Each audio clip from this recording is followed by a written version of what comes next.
Labadiena, mano vardas Kęstas. Šiandien aš Jums pristatysiu IP kamerų galimybės. IP kamerų panaudojimas stebėjime atveria naujas, lig šiol neišbandytas galimybės. Tai ir didelė vaizdo raiška, vaizdo perdavimas internetu, video analitikos pritaikymai ir daugelis kitų.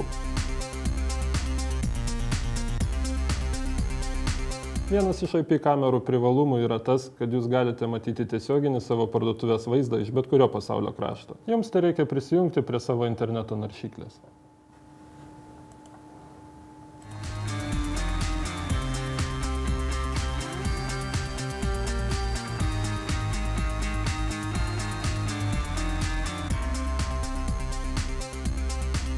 Naudodami IP kameras ir nesudėtingą programinę įrangą galime atlikti kasos duomenų ir čekio stebėjimą, matyti pirkėjo ir kasininko veiksmus.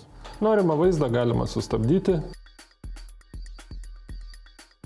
grąžinti atgal, sulėtinti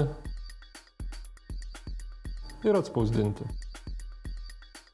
Taip pat įmanoma greita vaizdo paieška pagal prekės ar operacijos pavadinimą. Dar viena IP kamerų pritaikymo sritis yra žmonių skaičiavimas. Tam tai reikia IP kameros ir specialios programinės įrangos. Analizuojant duomenis, galima išmatuoti parduotuvės vietos poveikį lankomumui, optimizuoti pardavėjų darbo laiką, įvertinti akcijų efektyvumą.